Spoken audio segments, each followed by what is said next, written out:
민수기 11장 4절 말씀부터 제가 읽도록 하겠습니다.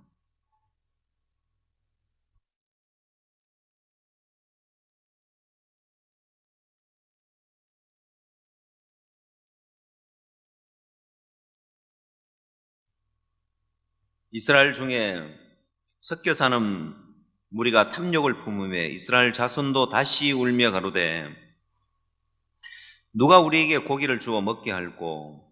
우리가 애굽에 있을 때에는 값없이 생선과 외와 수박과 부추와 파와 마늘을 먹은 것이 생각나거늘 이제는 우리 정력이 쇠약하되 이 만나 외에는 보이는 것이 아무것도 없도다 하니 만나는 가시와 같고 모양은 진주와 같은 것이라. 백성이 두루 다니며 그것을 거두어 맷돌에 갈기도 하며 절구에 찢기도 하고 가마에 삶기도 하여 과자를 만들었으니 그 맛이 기름 섞은 과자 맛 같았더라. 밤에 이슬이 지내 내릴 때 만나도 같이 내렸더라. 9절 말씀까지 읽도록 하겠습니다. 여러분, 우리가 신앙을 배우는 것은 뭔가 막연한 것이 아니고, 또 신앙은 우리 삶과 어떤 별개의 뭔가 특별한 것을 배우는 것이 아니라 이 신앙은 우리 삶의 이치를 배우는 거라고 이야기할 수 있습니다. 그래서 우리 삶이 사람들은 누구나 행복하기를 바라고 또 누구나 성공하기를 바라고 누구나 또 남들보다 더 뛰어난 위치 가운데, 더 나은 위치 가운데 이제 올라가기를 원하는데,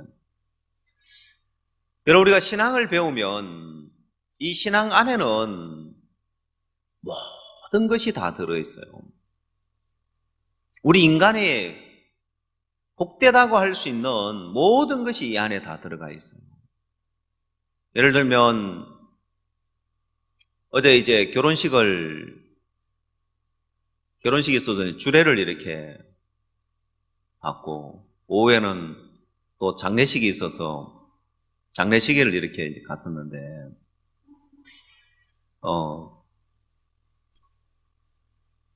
결혼하고 장례는 어떤 정반대의 어떤 그런 예식이라고 이렇게 할 수 있겠죠. 근데 이제 결혼식에 제가 이제 주례를 쓰게 되면서 장로님도 이제 주례선 간증을 이렇게 하셨는데,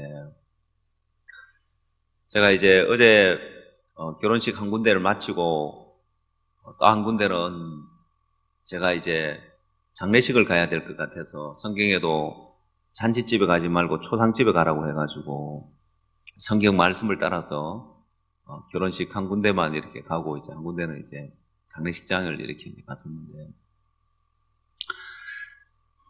제가 이제 결혼 주례를 이렇게 이제 하면서 보통 이제 결혼식장에 가서 결혼하면 그냥 형식이죠.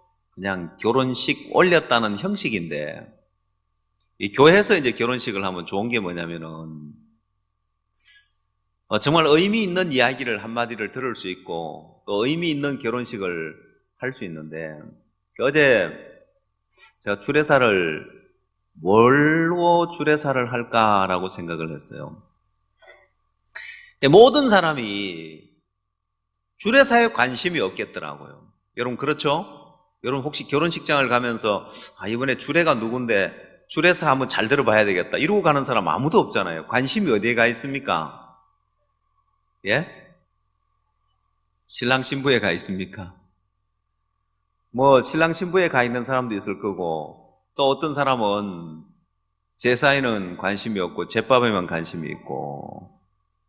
제가 요즘 어느 결혼식장에 이제 세상에 사는 결혼식장에 가봤더니만 결혼식장을 안 올라가더라고요. 바로 피로 현장에 가가지고 음식을 먹으니까 거기에 스크린으로 결혼식장을 중계를 하더라고요. 참 사람들이 결혼식장에 가서 앉아 있는 걸 별로 이제 안 좋아하는가 봐요. 그냥 결혼식에 갔었다는 이름 내고 오려고 하는 사람들이 있어야 아마 그런 일이 있겠죠. 모든 사람이 이제 뭐 주례에 이제 관심이 있겠어요, 보면. 신랑 신부에 관심이 있고, 결혼식에 관심이 있지.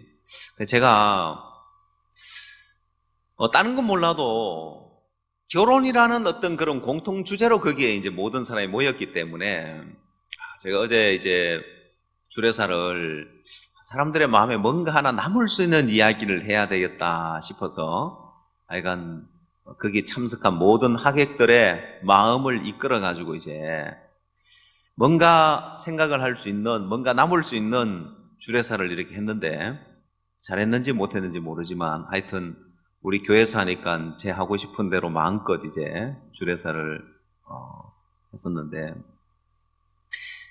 두 사람이 행복하게 살려고 의지를 가진다고 해서 행복하게 살 수 있는 것도 아니고 두 사람이 서로 사랑하는 마음만 가지고 사랑하고 살 수 있는 것도 아니고 결국 삶의 원리를 배워야 되고 또 그것이 이제 이 성경 속에 다 들어있는 거예요. 신앙 안에 다 들어있는 거예요. 오늘 이 만나를 내려주신 하나님을 향하여서 불평하고 원망하는 백성들을 봅니다. 성경은 이야기하기를 이들이 뭔가 부족해서 이제 부족함을 느끼는 것이 아니라 이들의 마음에 탐욕이 전달되었다는 거예요. 이스라엘 백성들의 마음에 탐욕이 시작된 것이 아니라 이 이스라엘 백성 가운데 섞여 사는 무리가 있어요. 다른 이제 이방 무리들이 있는데 그 섞여 사는 무리들이 탐욕을 품으니까 그 탐욕이 이스라엘 백성들에게 전달되어졌습니다. 그러고 나니까 만나가 시들해지고 하찮게 여겨지고 무시되고 싫어지는 거예요. 그러면서 하는 이야기가 이 만나 외에는 보이는 것이 없고 만나 외에는 없어서 우리의 정력이 쇠약하되 만나 외에는 보이는 것이 없다고 해요. 그럼 여러분 실제로 이들이 만나만 먹었기 때문에 기력이 쇠약하고 힘이 없었냐? 아니요. 하나님은 우리 인간을 창조한 분이기 때문에 우리 인간에게 무엇이 필요한지를 다 압니다. 우리 인간은 이제 과학이 발달해 가면서 몸의 영양소에 뭐가 필요한지를 조금씩 깨달아가는 거예요. 제가 유럽에 가보니까 유럽 사람들은 햇볕을 볼 수 있는 날이 많지 않는 거예요. 우리나라 사람들은 햇볕을 싫어하죠? 햇볕을 피하죠, 그죠? 근데 이제 유럽 사람들은 햇볕을 볼 수 있는 날이 별로 없기 때문에 이 사람이 햇볕을 보고 살아야 되는데 햇볕을 안 보면 비타민 D가 부족해진다나 그래서 일부러라도 이들은 일광욕을 해야 되는 거예요. 그래서 사람들 몸에 비타민 D도 필요하고 비타민 C도 필요하고 칼슘도 필요하고 여러 영양소가 필요하다는 것을 이제 인류의 이제 과학이 발달해 가면서 또 의학이 발달해 가면서 인간의 몸에 무엇이 필요하고 그 다음에 뭐가 일 권장량이 얼마나 되고 이런 것들을 규명해 냈는데 여러분 하나님은 이 만나 안에 이미 모든 걸 넣어 놓으신 거예요. 우리 인간에게 필요한 모든 영양분을 또 모든 성분을 이 만나 안에 다 넣어 놓았기 때문에 부족하지 않는데 이들의 마음에서 탐욕을 품으니까 다른 뭔가를 추구하는 거예요. 저는 제가 이 신앙생활과 이제 이 마인드를 접목을 해보니까 인간에게 필요한 최고의 마인드는 이 성경 속에 있고 신앙 안에 있고 어떤 우리 인간을 복되게 하는 것이 다 이 성경 말씀 속에 신앙 안에 다 있는 거예요.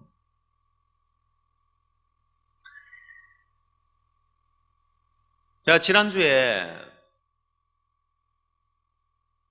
여러 사람들과 이제 신앙 상담을 하면서 제 마음에 이제 좀 생각이 되었던 부분이 있습니다.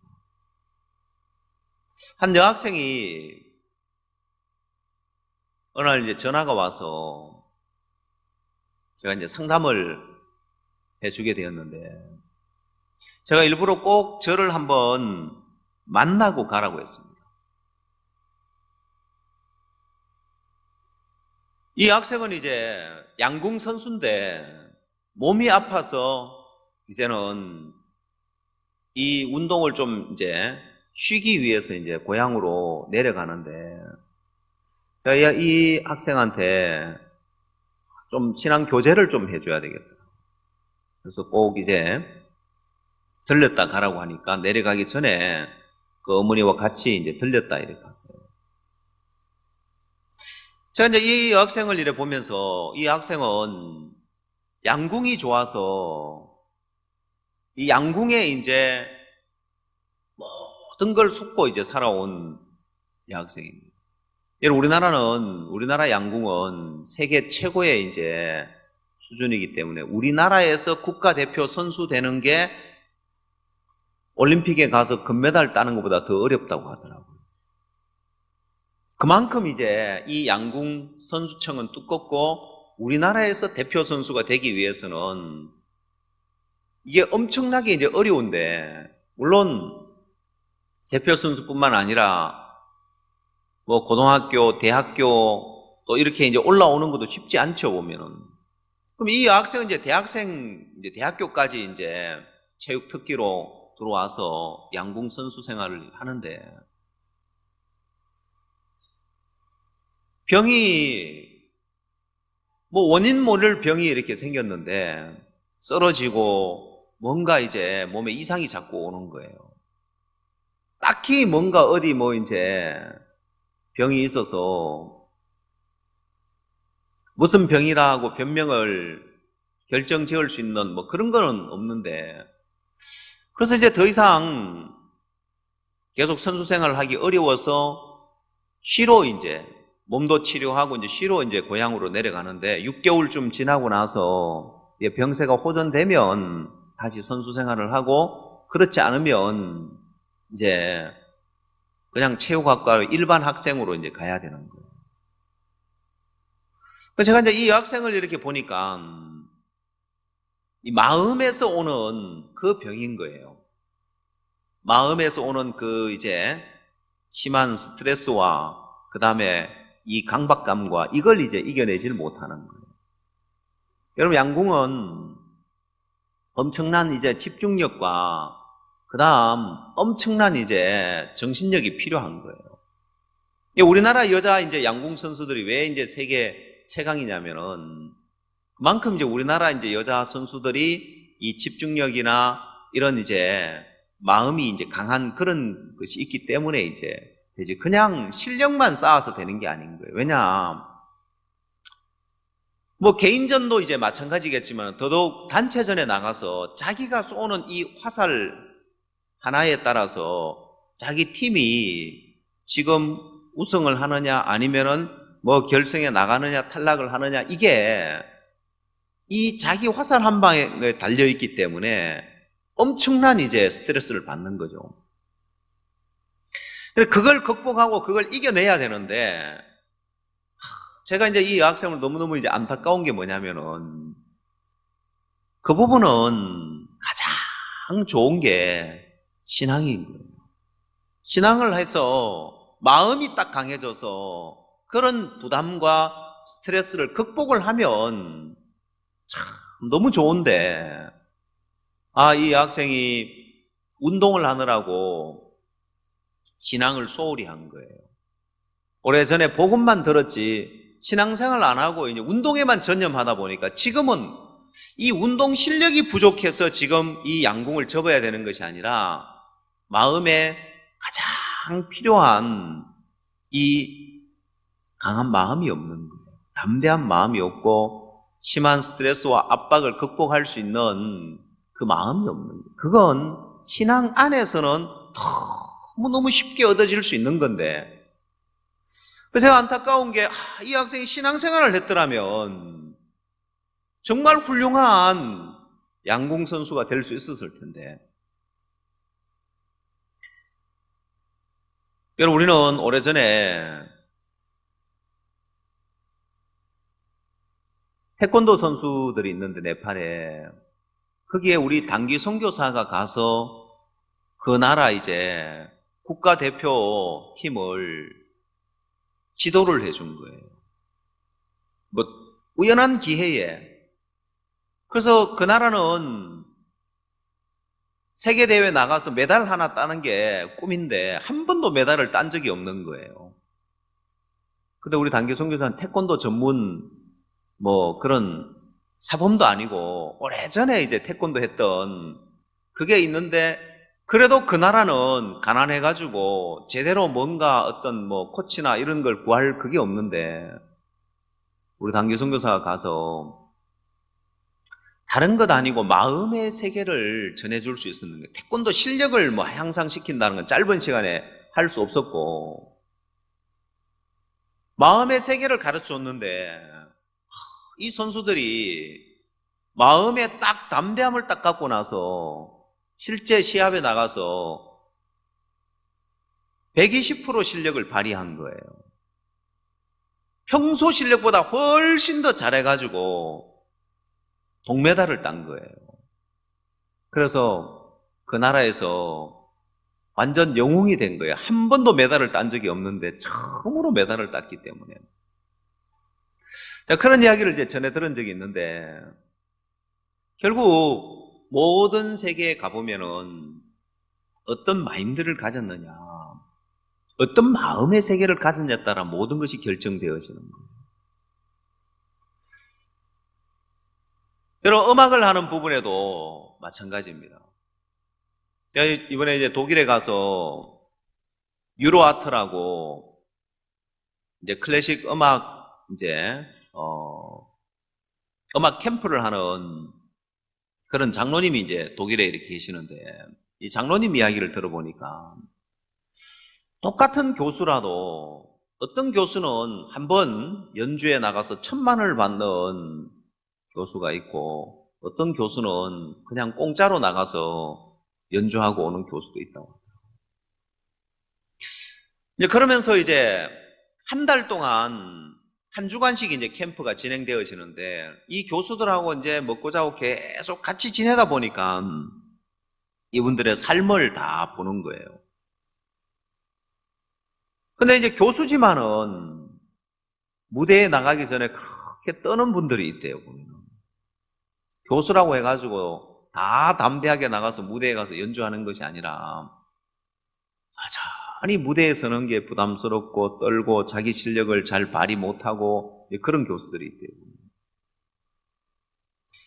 그리고 또 하나 그분들의 삶은 겉으로는 무대에 서서 이렇게 이제 연주를 하지만은 삶은 엉망인 사람들이 많대요. 삶이 엉망이라기보다는 삶이 불행한 사람들이 많다는 거예요. 이 음악의 세계에서도 가보면 처음에는 실력만 갖추면 되는 줄 알지만은 나중에 가보면은 나중에 가서 정말 결정짓는 것은 그 마음에 어떤 마인드를 가졌느냐는 거예요. 어떤 마인드를 가졌느냐. 자, 오늘도 이제 한 형제하고 아침에 상담을 이래 해주면서 이 형제도 이제 음악을 하는 형제인데 독일에 이제 유학을 가서 석사 과정을 이제 밟으려고 하는데 내가 이제 이 형제를 가만히 보니까 가장 중요한 게 없더라고요. 그게 뭐냐면 뭐 독일에 이제 석사 과정을 밟으러 가려면은 웬만한 실력 가지고 이제 가려고 하겠습니까, 보면. 그래도 실력이 되니까 그 과정을 밟으러 이렇게 가는데 제가 제일 아쉬운 게 뭐냐면은 이 형제가 신앙을 배웠더라면 사실 음악이라는 것이 많은 시간을 투자해야 되지만은 그러나 본인 마음에 이게 내게 절대적으로 필요한 거다. 내 인생에 절대적으로 필요한 거라는 걸 알고 이걸 틈틈이 배웠더라면 얼마나 복되었을까. 제가 이제 그 이야기를 해줬어요. 예전에 영재도 이제 오디션을 봐야 되고 이제 통과가 돼야 입학을 할 수 있는데, 예전에 독일에 유학을 간 그라시아스 합창단 있었는데 실력이 안 되는데 합격이 됐다. 왜냐? 자, 이들은 실력은 안 되는데 합격이 됐던 게 뭐냐면은, 보통 연주자들이 이제 교수님 앞에 가서 연주를 할 때 제 실력을 제대로 발휘를 못 하는 거예요. 뭐 자기 실력만 한 50% 발휘한다든지, 왜?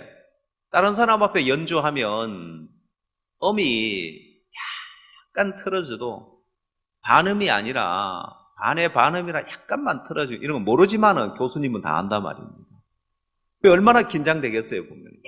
약간의 오차도 허용하지 않는 이제 그런 귀를 갖고 있기 때문에 그 앞에서 연주하려면은 이제 뭐 일반인은 모르지만은 자기도 알고 교수님도 아니까 그 앞에서 이제 연주를 하려면 너무너무 떨릴 거 아니에요. 학생들 대부분이 제 실력을 발휘를 못 한답니다. 근데 이제 우리 합창단 소속 이제 연주자들은 수천 명 앞에서 연주하고 또 수천 명 앞에서 이제 독주를 하고 이러다 보니까 담대한 마음을 가진 거예요. 신앙을 하면서 또 신앙을 배웠기 때문에. 교수가 보니까 실력은 안 되는데 다른 사람에게 없는 뭔가가 있는 거예요. 제가 이번에 가서 독일에 가서 그 장로님 이야기를 들으면서 그게 연결이 되더라고요. 어떻게 연결이 되냐면은 교수들도 무대에 가면 뜨는 사람들이 있다. 그래서 제가 우리 그라시아스 합창단이 실력은 부족한데 합격될 수 있었던 이유가 뭐냐면은 담대하게 자기 실력 120%를 발휘하며 연주하는 걸 봤을 때 교수가 틀림없이 그 교수는 무대에 가면 뜨는 교수였겠더라고요. 왜? 자기 지금 평생을 해도 지금 이걸 못 떨쳐버리고 있는데 이 어린 학생들은 그걸 딱 떨쳐버리고 담대하게 할 때 실력이야 연습하면 되고 배우면 되고 저거는 교수 자기도 평생을 저걸 가지려고 해도 못 가진 건데 가지고 있으니까 합격시켜 주겠어요? 안 해주겠어요? 합격시켜 주겠죠. 근데 이번에 유학을 가는 형제는 그게 없는 거예요. 내가 봤을 때 본인도 그런 거예요. 자기는 뭐 평소 연주할 때는 괜찮은데 막 시험을 보거나 이러면 자기 실력 발휘를 제대로 못 한대요. 신앙을 배웠더라면 얼마나 좋았을까. 우리 음악학교 학생들은 참 복받은 거예요. 돈으로 살 수 없는 걸 지금 음악학교에서 배우고 있으니까. 못 모르고 사람들은 실력만 갖추면 되는 줄 알지만 문제는 실력 갖추면 뭐예요? 그걸 발휘할 줄 모르는데 그걸 못 나타냈는데 어떡하겠어요. 그래서 제가 시간은 없고 이제 내일 모레 가야 되고 해서 그럼 갈 때 마인드 교육 그 강의한 CD를 꼭 가져가라. 그거라도 들으라 가서. 아쉬운 건 이 신앙을 배우면 자기가 어차피 이 음악을 가지고 살려고 하는 사람인데 최고의 자리에 올라도 이 신앙을 통해서 믿음을 배우지 못하면 그걸 다 나타내지 못하는데 무슨 소용이 있겠어요. 그래서 사람들의 마음속에 지금 자기가 하는 일이 중요하니까 양궁 선수가 활을 잘 쏘야지. 지금 교회 가서 예배 드리고 말씀 듣는 그 시간에 1시간이라도 연습 더 해야지 이렇게 생각할지 모르지만 지금 와서 보니까 1시간 연습 더 하는 것보다 신앙을 배웠더라면, 그래서 그 마음에 믿음을 배우고 강한 마음을 갖고 담대해졌더라면 이제 독일에 유학을 가는 형제도 신앙을 배워서 그 마음에 자신의 그 마음을 떨쳐버릴 수 있었다면, 믿음을 배웠더라면, 담대한 마음을 가졌더라면 얼마나 좋을까. 가서 마음껏 실력을 발휘할 수 있는 그런 마인드가 형성되어 있었으면 얼마나 좋을까. 그것뿐만 아니라 앞으로의 길을 가는 데 있어 절대적으로 필요한 것이 바로 이 마음의 세계인데, 사람들은 지금 당장 필요치 않으니까 지금 내가 가고 있는 길에 실력만 갖추면 되고 지금 내가 가고 있는 길에 뭔가 일이 잘 되면 될 것처럼 보이지만은, 그러나 하루아침에 그 모든 것들을 잃어버릴 수 있는 게 마음의 세계가 안 돼서 그런 거예요. 여러분, 이건 모든 사람에게 적용되어지는 거예요. 사업을 하는 사람도 그냥 조그마한 장사를 할 때는 재치만 있으면 되고 수단이 좋으면 되겠지만은, 회사가 점점 커져가고 사업이 커져가려면은 분명한 그런 기업인의 철학이 있어야지, 그렇지 않으면 하루아침에 다 무너지게 돼 있는 거예요.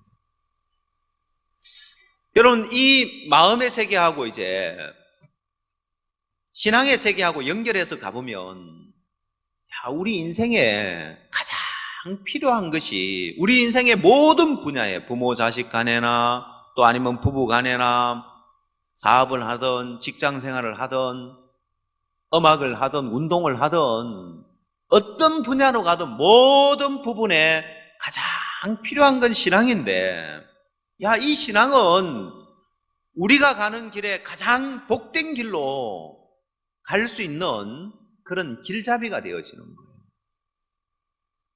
자, 이게 마음에서 무시되어졌을 때 결국에 가면은 신앙이 안 돼서 모든 게 안 되는 거예요. 사람들이 생각할 때 신앙이 언제든지 하면 되는 거고 실력을 갖추는 게 우선이라고 생각하고, 또 기반을 갖추는 게, 사회 기반을 갖추는 게 우선이라고 생각할지 모르지만, 그러나 가장 우선되어야 할 게 신앙인 거예요. 왜냐? 이 신앙이 기반이 돼 있지 않으면 마치 모든 것은 모래 위에 지은 집과 같더라고요. 자, 여러분, 만약에 결혼을 예를 들어 봅시다. 결혼을 했는데 신앙이 기반이 안 된 가운데 결혼을 했다. 그럼 모래 위에 지은 집과 같은 거예요.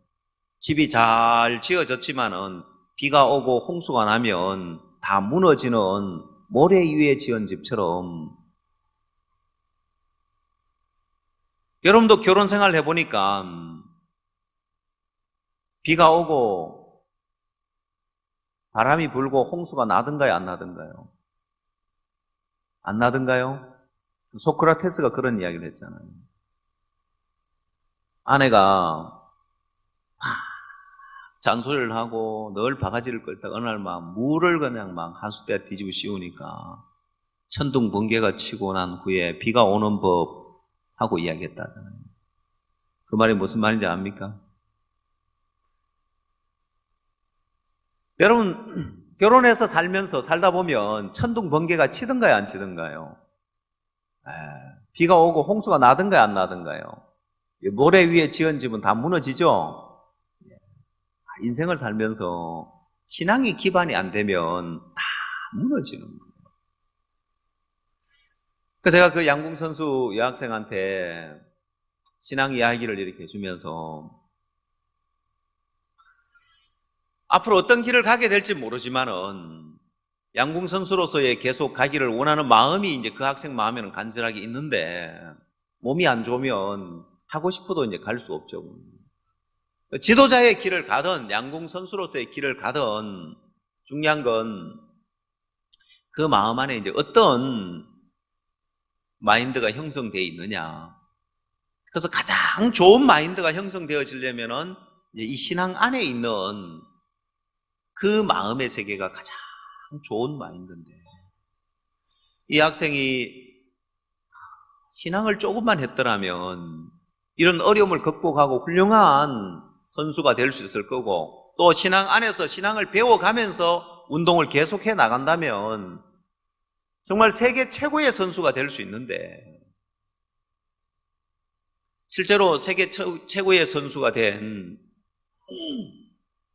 선수들을 보면 남다른 그런 마인드를 가지고 있는 걸 볼 수 있습니다. 우리나라에 신궁이라고 불리는 여자 양궁 선수가 있었는데, 김순영 선수입니다. 이 선수가 국제대회 이제 올림픽 수많은 금메달을 땄는데 이 선수가 남긴 아주 유명한 말이 있어요. 어떤 마음가짐으로 활을 쏘느냐고 물었을 때 이 선수가 이야기하기를 활 시위를 떠난 화살에 대해서는 더 이상 마음에 두지 않는다고 이야기했습니다.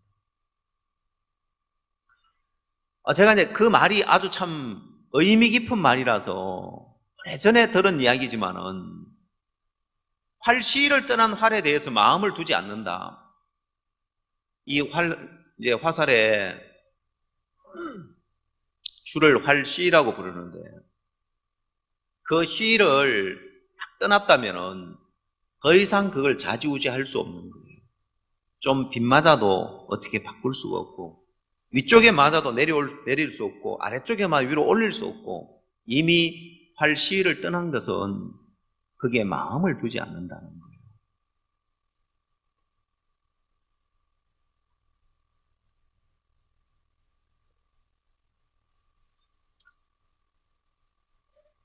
실제 많은 사람들이 삶을 살 때 그렇게 살지 못합니다. 지난날에 매여가지고 이미 활 시위를 떠나버렸는데 지난날에 매여서 다시 말하면 어제에 매여서 오늘을 그르치는 사람이 참 많아요. 지난 과거 때문에 어제의 일 때문에 오늘 영향을 받고 사는 거예요. 그 미련하고 어리석은 사람은 지난날에 맺힌 그 한 때문에 새로운 한 날을 계속해서 그르치고 살아가는 거예요. 하나님은 오늘 우리에게 새로운 한 날을 주셨는데 이 새로운 한 날을 어떻게 복되게 살 거냐? 하루하루 오늘 내게 새롭게 주어진 이 하루를 어떻게 보내고 어떻게 살 거냐가 아니라 지난날에 매여서 수많은 날들을 그르치고 살고 있는 거예요.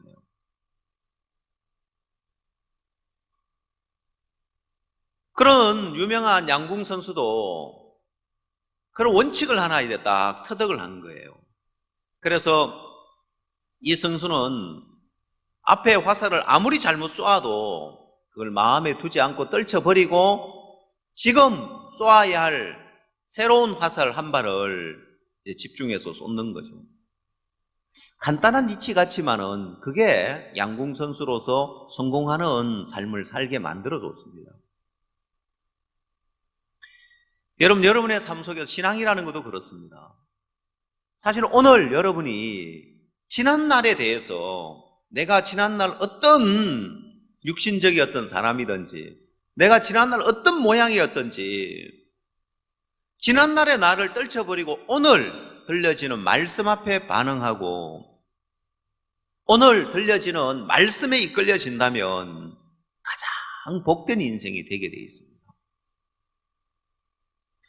또한 지난날 내가 어제 영적이었던 것이 또 무슨 의미가 있느냐는 거예요. 오늘 하루 내가 어떻게 주님의 인도를 받아서 사느냐. 사실 신앙은 매일 하루하루를 양궁 선수가 한 발 한 발 화살을 새롭게 쏘듯이 우리 인생도 늘 새롭게 주어집니다. 이 한날을 내가 어떻게 살아갈 거냐, 내가 어떻게 말씀의 인도를 받고 하나님의 인도를 받을 거냐. 여러분, 그 선수가 그런 원칙을 하나 이렇게 깨닫고 거기에 삶에 적용했을 때 그 선수는 그 분야의 최고의 선수가 될 수 있었습니다.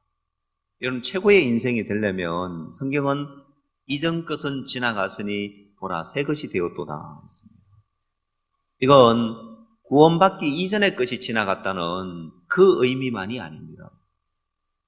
물론 구원받기 이전의 모든 것은 지나갔고 우리가 새로운 피조물이 된 건 사실이지만은 오늘 하루 그 말씀은 또 적용될 수 있는 것은 어제의 것은 지난 것이고 오늘 새롭게 내게 들려지는 말씀 앞에 또 하나님 뜻 앞에 이끌려질 때 여러분의 삶에 아무리 많은 문제가 있다 할지라도, 여러분 인생이 꼬이고 꼬여가지고 만 가지 문제 가운데 얽혀 있고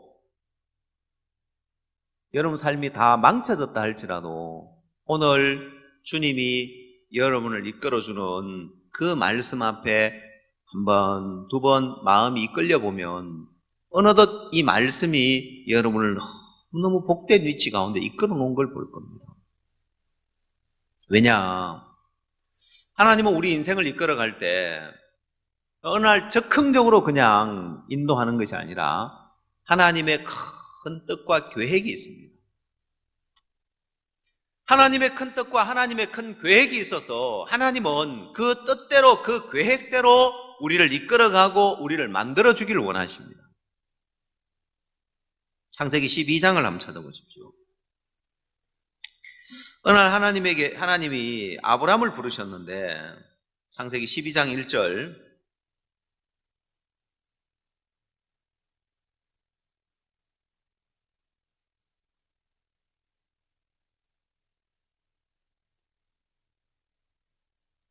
여호와께서 아브라함에게 이르시되 너는 너의 본토 친척 아비 집을 떠나 내가 네게 지시할 땅으로 가라. 내가 너로 큰 민족을 이루고 내게 복을 주어 내 이름을 창대케 하리니 너는 복의 근원이 될지라. 너를 축복하는 자에게는 내가 복을 내리고 너를 저주하는 자에게는 내가 저주하리니 땅의 모든 족속이 너를 인하여 복을 얻을 것이니라 하신지라. 자, 하나님이 아브라함에게 본토 친척 아비 집을 떠나서 내가 네게 지시할 땅으로 가라고 했습니다. 내가 너로 큰 민족을 이루고 내게 복을 주어 네 이름을 창대케 하리니 너는 복의 근원이 될지니라 했습니다. 자, 이건 하나님이 아브라함을 향하여서 큰 뜻과 계획을 갖고 이제 그 큰 뜻과 계획을 실행하는 이제 첫걸음입니다. 자, 그러면 아브라함이 여기서 본토 친척 아비 집을 떠나서 하나님이 지시할 땅으로 가라 해서 가는 그 자체가 거기 가면 뭔가 큰 복이 기다리고 있고 풍성한 삶이 기다리고 있었어가 아니라 하나님이 큰 그림을 그려 나가는 데 있어서 그 계획에 이제는 그 계획에 들어가고 그 계획이 시행되는 거예요.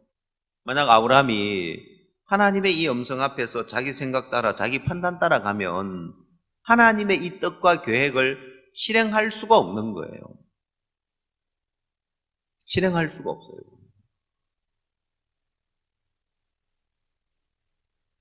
자, 그러면 하나님이 이렇게 말씀해 놓고 아브라함 생애를 이끌어서 하나님은 어떻게 만드셨느냐? 히브리서 11장을 찾으십시오.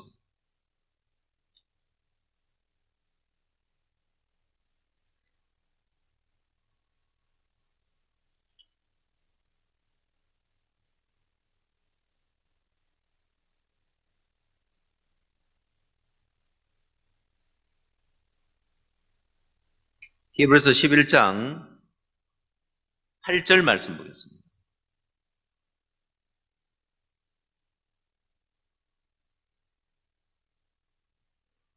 믿음으로 아브라함은 부르심을 받았을 때 순종하여 장래 기업으로 받을 땅에 나갈새 갈 바를 알지 못하고 나갔으며.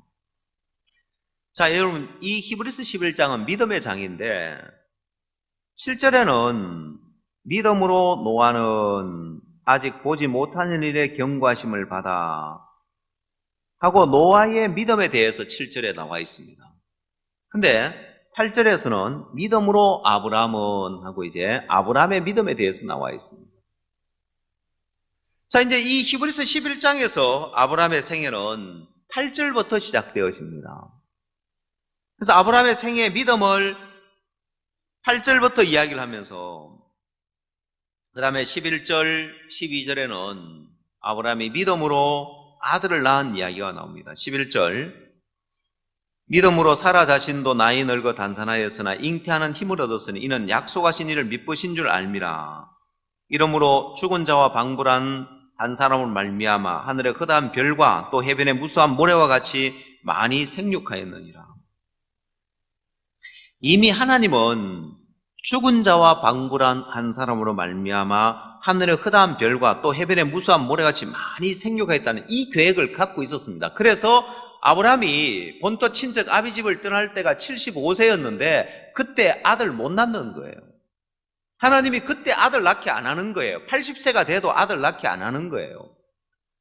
90세가 돼도 안 되고 이제 99세가 되었을 때 100세가 되어서 아들을 낳도록 하나님은 그렇게 계획을 하셨습니다. 왜?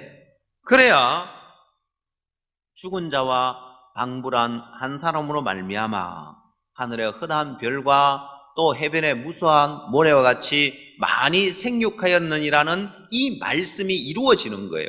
하나님은 이런 뜻과 이런 계획을 가지고 있었단 말입니다.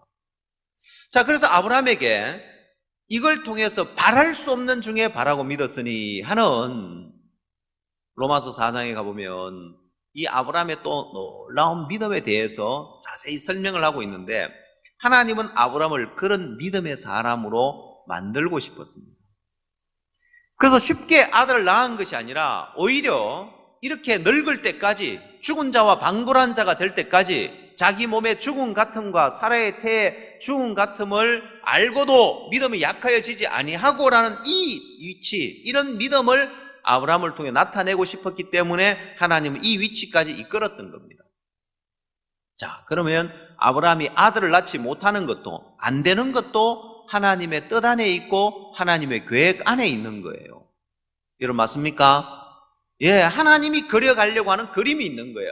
하나님이 아브라함에게 바로 본토 친척 아비 집을 떠나자마자 아들을 주자. 그게 하나님의 계획이었다면 아브라함이 형편을 따라가지 않고 자기 생각을 따라가지 않고 하나님의 말씀의 판단을 따라갔을 때 본토 친척 아비 집을 떠났을 때 하나님이 이렇게 복을 주셨다. 아들을 주셨다.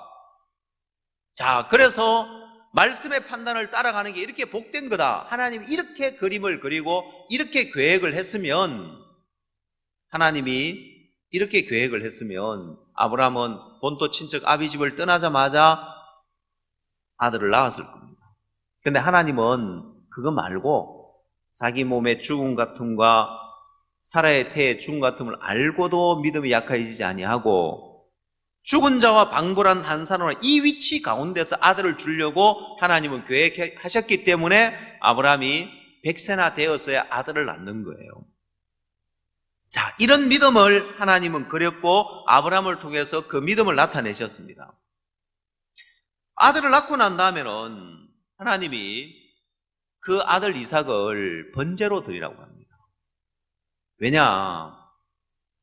하나님이 아브라함을 통해서 이제 17절에 나오는 믿음, 18절에 나오는 믿음, 19절에 나오는 믿음, 이 믿음을 또한 나타내고 싶었고 이런 아브라함으로 하나님은 만들고 싶었습니다. 자, 그래서 17절 아브라함은 시험을 받을 때 믿음으로 이삭을 드렸으니 저는 약속을 받은 자로 돼 그 독생자를 드렸느니라. 저에게 이미 말씀하시기를 네 자손이라 칭할 자는 이삭으로 말미암으리라 하셨으니 제가 하나님이 능히 죽은 자 가운데서 다시 살리실 줄로 생각한지라. 비유컨대 죽은 자 가운데서 도로 받은 것입니다.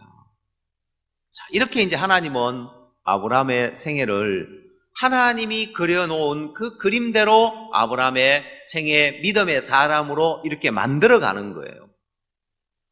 만약 하나님이 아브라함에게 네 아들, 네 사랑하는 독자 이삭을 번제로 드리라고 하지 않았다면 아브라함은 이삭을 번제로 드리는 이런 믿음을 나타낼 수가 없습니다. 그 스스로는 절대로 이런 일을 안 하죠.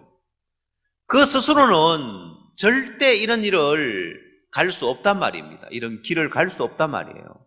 근데 하나님이 아브라함에게 이렇게 말씀하셨기 때문에 그가 이삭을 번제로 드리는 그 길을 가고 그 믿음의 삶을 나타낼 수 있었습니다. 이건 하나님이 아브라함 생애에 그려놓은 그림인 거예요. 자, 이렇게 하나님이 큰 뜻과 하나님의 계획을 그려놓고 아브라함을 이끌어갑니다. 그래서 결국 하나님이 이끌어주고자 하는 곳이 어디냐? 창세기 24장입니다. 찾아보십시오.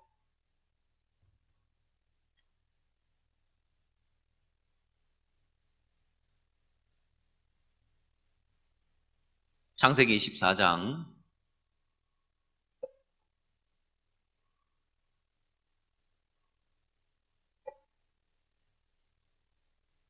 1절 말씀 보겠습니다.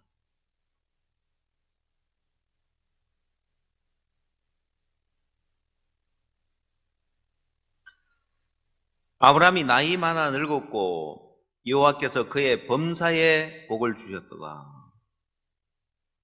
자, 하나님이 아브라함을 인도해서 그려가는 이제 마지막 그림의 퍼즐 조각입니다. 결국 하나님이 아브라함을 이끌어서 어떤 삶을 주고 싶었냐면은 여기 나오는 말씀대로 그의 범사에 복을 주셨더라. 범사에 복을 받는 이 삶을 하나님은 아브라함에게 주는 거예요. 자, 이렇게 아브라함이 신앙을 쭉 해오니까 하나님의 뜻을 따라서 와보니까 결국에 보니까 범사에 복을 받았더라는 거예요. 아브라함이 범사에 복 받으려고 애를 썼어가 아니라 하나님의 뜻을 따라 하나님이 이끌어가고자 하는 신앙을 따라와 보니까 그가 바라는 그 모든 복이 그 안에 다 있더라는 거예요. 범사에 복을 받았더라는 거예요. 자, 이게 우리가 신앙의 길을 가는 목적입니다. 왜 우리가 신앙의 길을 가야 되고 하나님의 뜻을 따라 가야 되고 신앙을 왜 해야 되느냐. 이 신앙을 따라서 쭉 가보니까 범사에 여호와께 복을 받아 있더라는 거예요. 근데 내 생각을 따라서 내가 나를 위하고 내가 내 인생을 위하고 쭉 가보니까 범사에 복을 받은 것이 아니라 뭐가 하나 비는 거예요. 뭔가가 비어 있는 거예요. 미처 생각지 못했던 부분, 미처 예상치 못했던 부분, 생각지 못했던 어려움이 닥치고 생각지 못했던 문제가 일어나는 거예요.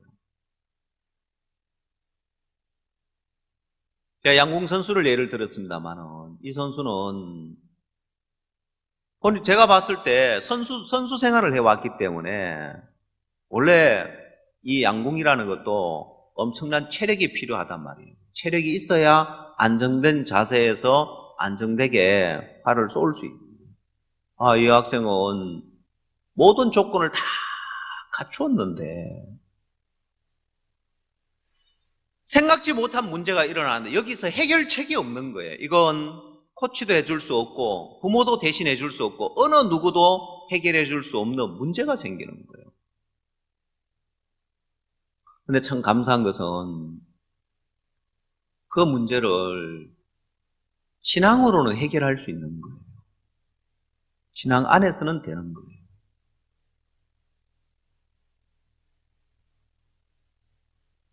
여러분, 그게 마치 뭐와 같으냐면은 내가 신앙 안에 있을 때는 내가 생각지 못한 부분까지도 하나님이 챙겨주셔요. 내가 생각지 못했던 부분도 하나님은 예비해 놓은 그 하나님의 은혜가 있는 그게 범사에 여호와께서 그에게 그의 범사에 복을 주셨도다. 이렇게 되어 있는 거예요. 범사에 복을 주셨더라. 내가 생각지 못하는 부분에까지도 하나님은 챙겨주시더라 이 말이에요. 그게 창세기 27장의 야곱의 축복입니다. 야곱은 생각지 못한 부분이 있었습니다. 아버지 앞에 나가는데 형 에스는 털 사람이고 나는 매끈매끈한 사람이기 때문에 아버지께서 나를 만지실진데 내가 속이는 자로 배울지라 복은 고사하고 저주를 받을까나이다. 그게 야곱의 마음의 염려였습니다. 근데 어머니는 걱정하지 말고 내가 네게 명하는 대로 염소떼에 가서 어머니는 야곱이 염려하는 부분에 형이 털 사람이기 때문에 그 매끈한 것을 꾸밀 수 있는 이미 모든 준비를 계획을 다 가지고 있었습니다. 근데 야곱이 생각지 못하는 부분이 있었습니다. 그게 뭐였느냐? 야곱은 아버지가 자기 옷의 향취를 맡을 줄은 생각을 못했습니다. 그건 꿈에도 생각지 못한 것이었어요. 아니, 아버지가 눈으로 보지도 못하는데 형의 옷 입고 나가나 내 옷 입고 가나 이게 무슨 차이가 나겠냐. 어머니 리브가는 형 에스의 의복을 입혀서 보내고 나중에 아버지가 그의 향취를 맡을 때 큰아들 에스의 향취를 맡고 큰아들로 확정을 하죠. 이건 야곱이 생각지 못했던 부분입니다. 여러분 인생에는 여러분이 생각지 못했던 부분, 여러분이 예견하지 못하는 문제들 반드시 일어납니다. 여러분, 그건 여러분 스스로가 절대로 메꿀 수 없습니다. 야곱은 절대로 생각지 못했던 부분, 여러분, 야곱이 어떻게 아버지가 자기의 옷의 향취를 맡고 애쓴지 아닌지 확인할 거라고 어떻게 그 생각을 해요? 못합니다. 자기가 생각지 못했던 부분이지만은 범사에 복을 주셨더라고 하는 것처럼 이게 신앙 안에서 주어지는 복이라는 것입니다. 여러분들도 삶을 살면서 인생에 어떤 어려움을 만나고 일이 안 됐을 때를 생각해요. 10가지 조건이 있으면 10가지가 다 안 돼서 안 된 게 아니라 10가지 조건 다 맞췄는데 다 됐는데 한 가지가 안 돼가지고 망하는 경우, 그런 거 보셨습니까? 경험해 보셨습니까? 예. 또 어떤 경우가 있는지 압니까? 10가지 조건이 다 갖췄는데 생각지 못한 한 가지 문제, 또 다른 문제가 하나 일어나는 거예요. 덜 갖춰서가 아니라 조건은 다 맞았는데 생각지 못했던 문제가 일어나는 거예요. 혹시 IMF 때 망해본 경험이 있는 분들 그렇죠?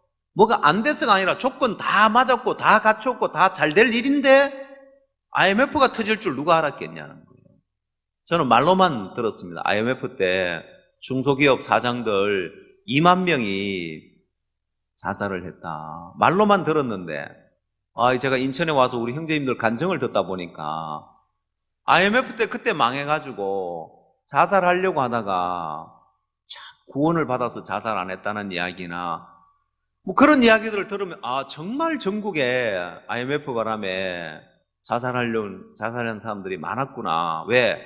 제가 우리 교회만 해도 여러 명 자살하려고 하다가 뭐 구원을 받아서 자살을 안 했다든지 그때 큰 어려움이 있어서 자살하려고 했다는 그런 이야기라든지 여러 사람한테 그 이야기를 듣다 보니까 정말 그때 심각했구나.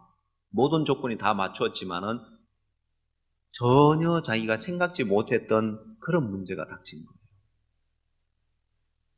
근데 아브라함의 생애를 가보면 아브라함이 나이 많아 늙었고 여호와께서 그의 범사에 복을 주셨더라.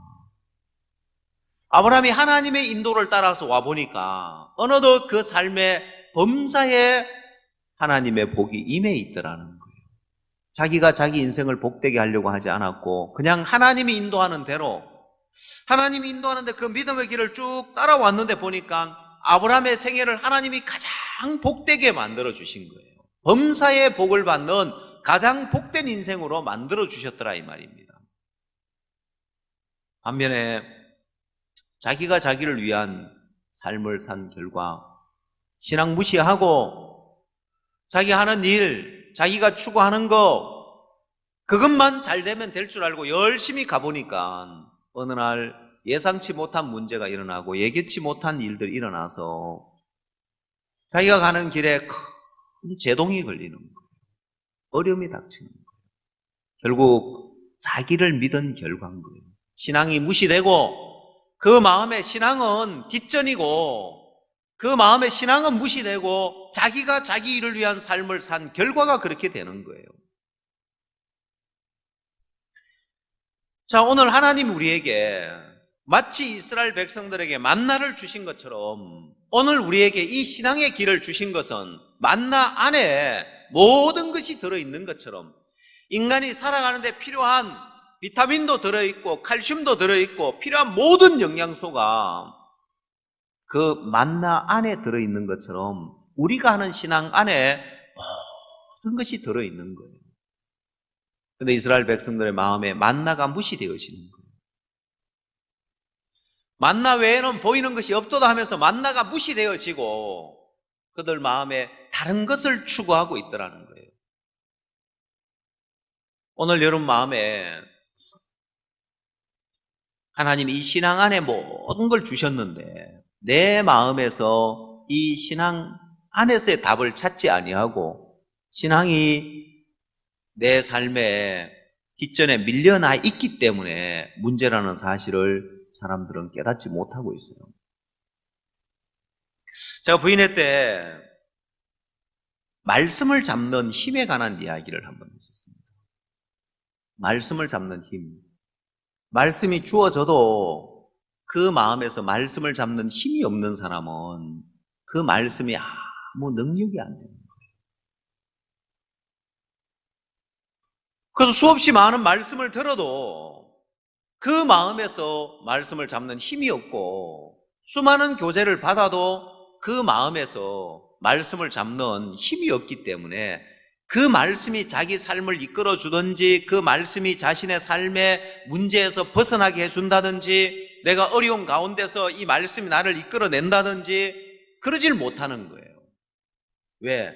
말씀을 잡는 힘이 없으니까. 제가 부인자매님들한테 물어봤습니다.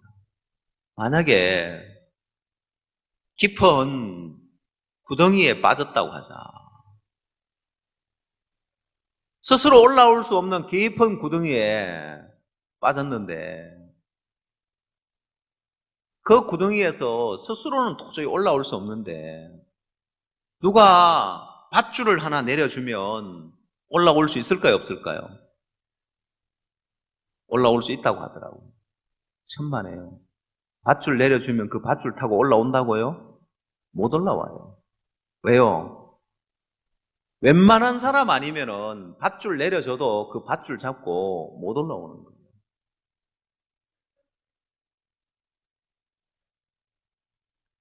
남자들은 옛날에 이제 체력장 검사를 하면 턱걸이를 몇 개 하느냐 이제 그 테스트를 했고 여학생들은 철봉에 오래 매달리기 해서 몇 초 매달려 있는가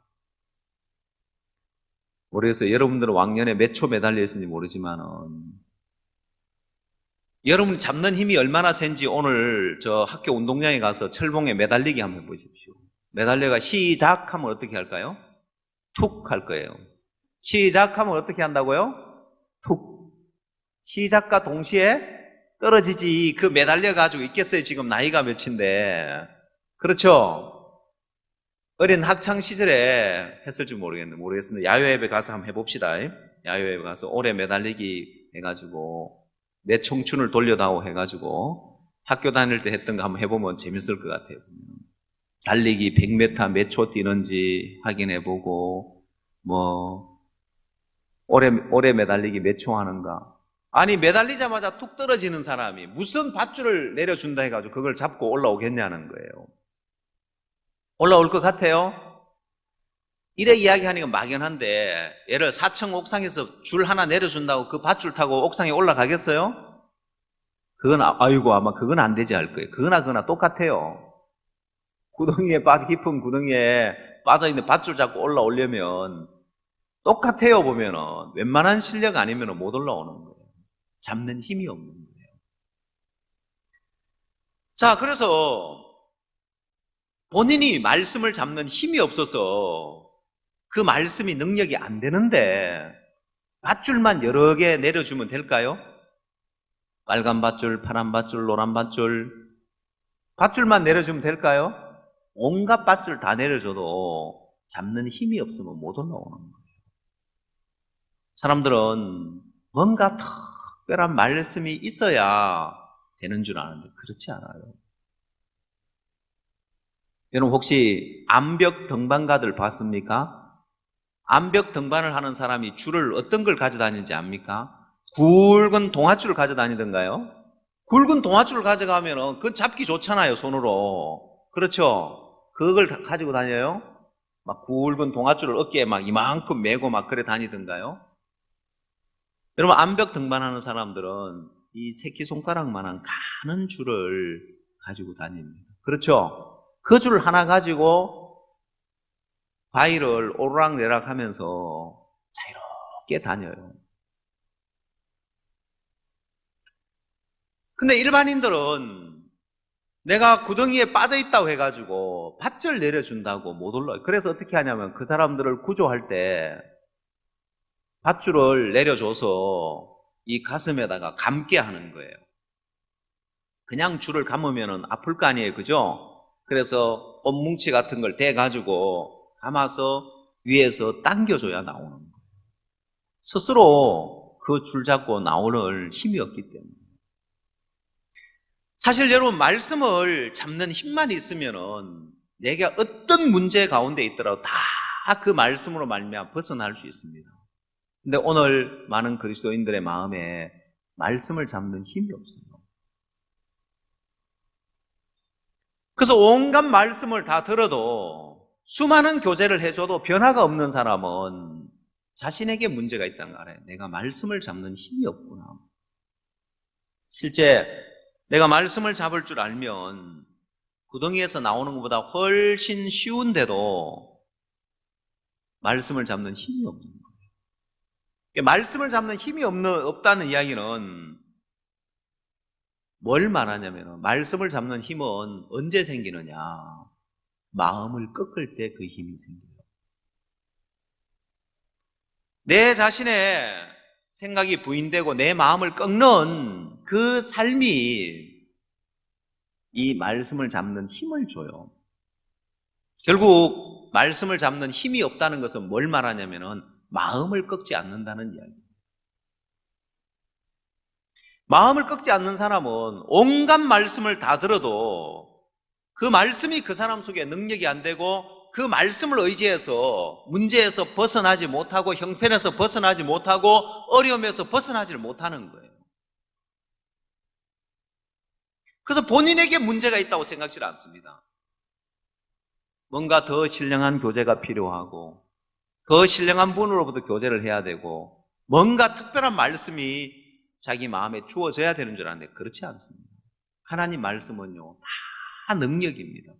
이 말씀 하나하나는 다 능력이기 때문에 내 삶에 어떤 문제에 빠져 있든지 어떤 형편에 가 있든지 이 말씀은 능히 우리를 그 모든 문제에서 건져내고 밝은 빛 가운데로 인도합니다. 말씀 하나하나가 다 능력이란 말입니다. 근데 말씀을 들어도 여전히 그 문제 속에 있고 말씀을 들어도 여전히 변화가 없고 교제를 받아도 변화가 없는 사람들 공통적인 것이 마음을 안 꺾어요. 본인이 마음을 꺾는 삶을 살지 않다 보니까 이제는 어떤 말씀이 주어져도 그 말씀을 잡을 줄 모르는 거예요. 그리고 그 말씀을 의지하고 그 문제에서 형편에서 벗어나서 자유롭게 되어지고 그 마음에 소망이 생기고 기쁨이 생기며 충만한 삶을 살지 못하는 거예요. 본인도 왜 그런 줄 모릅니다. 나는 왜 말씀을 들어도 마음에 어둠은 여전히 있을까? 내가 말씀을 들어도 왜 내 마음에 내 삶에 변화가 없을까? 원인을 모릅니다 보면. 그래서 누가 말씀을 전해주면 거기에 문제가 있는 줄 알고 뭐 더 특별한 말씀이 있어야 되는 줄 압니다. 그러나 여러분, 말씀은 다 특별한 겁니다. 하나님 말씀은 다 특별하고 이 말씀은 다 능력이 있고 다 위대한 거란 말입니다. 여러분, 전능한 하나님이 말씀한 건데 이게 하찮은 우리 인간의 삶의 문제 하나 해결 못 하겠습니까? 여러분, 천지를 창조한 전능한 하나님의 말씀이 우리 인간의 사사로운 개개인의 문제 하나 해결 못하고 그 문제 하나 벗어나게 못하는 그런 능력이 없겠느냐는 거예요. 이 말씀 안에는 천지를 창조한 그 능력이 이 안에 들어있습니다. 근데 왜 여러분 삶에서 이 문제에서 벗어나지 못하느냐? 여러분 인생의 문제에서 왜 벗어나지 못하고 왜 여러분이 문제에 빠져 있느냐? 왜 어두움 가운데 있느냐? 그 이유는 간단합니다. 여러분 마음을 꺾지 않고 살아온 결과 이 말씀을 잡는 힘이 없어져 버린 거예요. 어떤 사람은 작은 줄 하나 내려줘도 그 말씀을 굳게 잡으니까 그 말씀이 자신을 이끌어서 모든 문제에서 벗어나서 모든 복된 축복된 가운데로 이끌어주는 거예요. 오늘 장로님 간증하셨습니다마는 여러분 정말 우리가 신앙의 길을 가는데 우리가 부담을 넘고 한계를 넘어서 가야 하는데 그게 복종이 안 되면은 절대로 인간은 스스로 부담스러운데 안 가는 거예요. 한계를 넘어서 못 가는 거예요. 그러면 룻도 발치 이불을 들고 가서 누우라는 그 축복의 세계에 못 들어가고 에스더도 왕 앞에 나아가는 그 말씀이 부담스러워서 못 나가면 복종이 안 되면 그 축복의 세계에 못 나가는 거예요. 이들이 마음을 꺾고 자기 생각을 버리고 자기 판단을 부인하고 가보니까 하나님의 축복과 은혜가 기다리고 있다는 거예요. 그래서 우리 인간 스스로는 에스더 스스로가 왕 앞에 나가야 되겠다 그 생각 못 한단 말입니다. 룻 스스로가 내가 발치 이불을 들고 누워야 되겠다 그 생각 못 한단 말입니다. 여러분 이들이 그 한계를 넘어서 가보면 룻에게 말할 수 없는 축복이 기다리고 있고 보아스라는 그 축복이 기다리고 있고 예수 그리스도의 족보에 오른 여인이 되어지고 다윗의 정조모가 되어지는 그런 축복이 있는데도 그 길 못 간다는 거예요. 스스로는. 에스더 역시도 마찬가지입니다. 자, 근데 그 길을 가려면 복종이 안 되어지면 그 부담과 한계를 못 넘는 거예요. 여러분 그들에게 주어지는 그들의 인생에 룻의 인생을 복되게 이끌어주는 지금 가나안 땅에 와서 아무 소망 없이 이삭이나 죽고 살아야 되는 비전도 없고 꿈도 없고 망할 수밖에 없는 인생처럼 보이지만은 그 삶에서 룻을 이끌어내 가지고 축복 가운데로 옮겨주는 어머니의 말씀이 있는데 룻이 그 어머니의 말씀 하나 굳게 잡으니까 그 삶이 모든 문제에서 벗어나서 얼마나 복된 가운데로 들어가느냐는 거예요. 자, 여러분 이 베들레헴에서 가장 비참한 여자라고 할 수 있습니다. 가장 소망 없는 여자라고 할 수 있습니다. 왜? 모함 여자인데다가 과부인데다가 다 망한 집안의 며느리인데다가 이제 이삭 주워서 먹고 살아야 하는 가장 초라하고 처량하고 보잘것없는 인생입니다. 근데 룻의 삶이 복되게 된 건 어머니가 말씀하는 거 굳게 잡았단 말입니다. 자, 어머니가 하는 그 말씀 굳게 잡으니까 그 삶을 이끌어내는 거예요.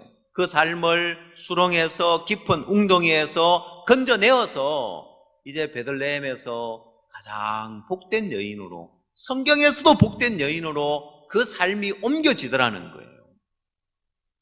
여러분 어머니가 이 룻에게 뭔가 특별한 이야기를 한 것이 아닙니다.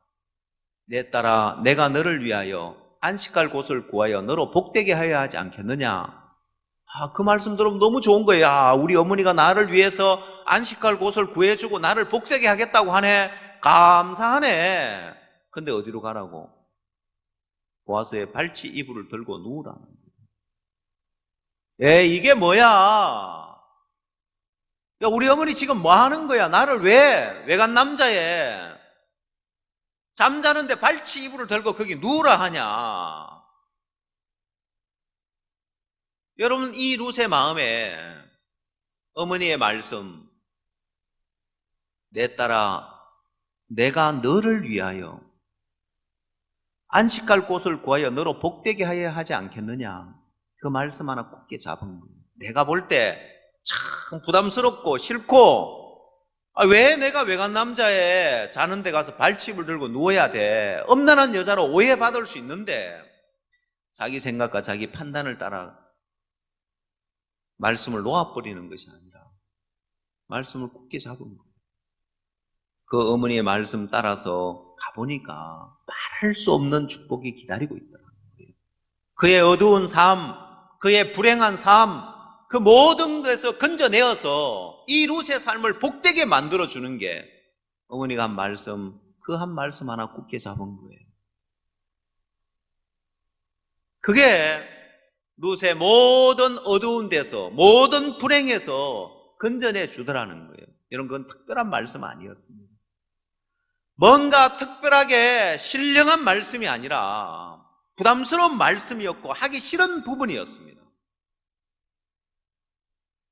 발치이불을 들고 누우라는 것, 그게 뭐 대단한 이야기입니까? 그게 뭐가 특별한 교제입니까? 그러나 그 말씀 하나 굳게 잡고 가보니까 그게 룻의 인생을 바꿔놓더라는 거예요. 룻의 생애를 바꿔놓고 룻의 생애를 복되게 만들어 놓더라 이 말입니다. 오늘 여러분 마음에도 마찬가지입니다. 오늘 여러분 마음에도 내게 수없이 많은 말씀이 들려지는데, 야, 내가 룻처럼 말씀 하나 잡지 못해서 내 인생이 이렇게 어두운 가운데 있구나, 문제 가운데 있구나. 오늘 여러분 마음에 특별한 거 아니라도 내게 들려지는 작은 음성이라도 내가 이 말씀 하나 굳게 잡을 줄 알면 내 삶이 모든 문제에서 벗어나고 하나님이 아브라함의 삶을 범사에 복을 받았더라 하는 것처럼 하나님은 여러분의 삶에 이 일들을 아브라함에게만 그렇게 행하신 것이 아니라 하나님 룻에게도 에스더에게도 모든 사람에게 말씀을 굳게 잡는 자들에게 하나님은 모든 복을 부어주신 걸 봅니다. 다른 것 아니었습니다. 자, 그러면 여러분이 오늘 우리가 만나에 관한 말씀을 민수기를 통해 읽었습니다. 그럼 여러분 하나 분명하게 믿습니까? 하나님이 만나를 주실 때 이 만나 안에 모든 것이 들어있다는 걸 믿어요? 우리 인간의 몸에 필요한 영양소가 이 당시에 사람들은 인간의 몸에 어떤 성분이 필요하고 무슨 영양분이 필요했는지 몰랐지만은 이 만나 안에 다 들어있었고 이 만나만 먹으면 부족함이 없었던 것처럼 오늘 하나님이 여러분 인생에 만나를 주셨습니다. 신앙이라는, 신앙생활이라는, 믿음의 삶이라는 이 만나를 주셨습니다. 그러면 여러분 마음에 내가 이 신앙을 제대로 배우면, 내가 이 신앙생활을 제대로 하면 이 안에 내 인생에 필요한 모든 복이 다 들어있다고 믿어야 한다는 것입니다. 아멘. 예, 여러분 삶에 필요한 모든 것이 이 안에 다 들어있어요. 보면 제가 왜 양궁 선수 이야기, 왜 음악을 전공한 학생, 왜 이야기를 했냐면, 자, 여러분 살아가는 데 있어서 이 신앙은 교회 와서 말씀 배우고 그냥 신앙하는 건데 이게 양궁하고 무슨 상관이 있고 이게 음악을 연주하는데 무슨 상관이 있어 보이냐는 거예요. 전혀 별개의 것처럼 보이지 않느냐는 거예요. 그러나 이들이 위기에 있는 것은 이 신앙 안에 배워야 할 마음의 세계를 제대로 못 배웠기 때문에 제가 이 두 사람의 인생을 봤을 때 지금 잘 나가느냐 이건 중요하지 않아요. 결국은 한계에 도달하게 되어 있고 어떤 위기에 도달하게 되어 있는데 그게 신앙이 안 돼서 그런 거예요. 신앙을 제대로 배우고 믿음이 어느 수준에 도달해 있으면 내가 이들의 삶을, 믿음의 삶을 가르치면서 최고의 그 분야의 최고의 선수가 되고 최고의 연주가 될 수 있도록 만들어줄 수 있는데 아쉬운 건 과연 저 길을 가면서 지금 인생에 큰 지금 갈림길에 서 있는데 과연 저 길을 가면서 성공할 수 있을까? 제가 물음표를 찍을 수밖에 없는 거예요. 왜? 이후에라도 신앙을 배워서 마음의 세계를 배우면 지금이라도 믿음을 배우고 신앙을 배우면 성공할 수 있지만은 복된 삶을 살 수 있고 왜? 자기 실력은 부족해도 하나님이 특별한 은혜와 축복이 기다리고 있는 거예요. 여러분, 독일에 바이올린을 전공하러 석사과정을 밟으러 가는 그 길에 내가 무슨 도움을 줄 수 있겠어요? 참 신기하죠. 제가 지난번에 독일에 가서 유로아트라고 음악 캠프를 운영하는 독일의 장로님이 계시는데, 이 장로님하고 이야기해보면서 이 장로님은 독일 대학의 유명한 교수들, 독일 대학에서 내노라고 하는 그런 음악가들 하고 전 세계 음악을 배우는 학생들을 초청하고 해가지고 음악 캠프를 운영하고 있는 거예요. 학생들이 한 300명, 여름철에 300명 와서 음악 캠프에 참석하고 가고, 교수들은 한 40명 참석하고 간답니다. 근데 어떤 이야기를 들었냐면은, 제가 이제 처음에 첫날 가서 그 장로님이 식사를 같이 하면서 자기가 하고 있는 일 쭉 이야기를, 제가 마인드 교육을 하면 참 좋겠네요 라고 이야기를 했어요. 처음에는 마인드 교육이 뭔지 몰라서 예 하고 그냥 이렇게 대답을 하셨다가, 유럽 사역자 사모들 마인드 교육을 하는 틈에 이 장로님도 3일 동안 마인드 교육을 받으셨어요.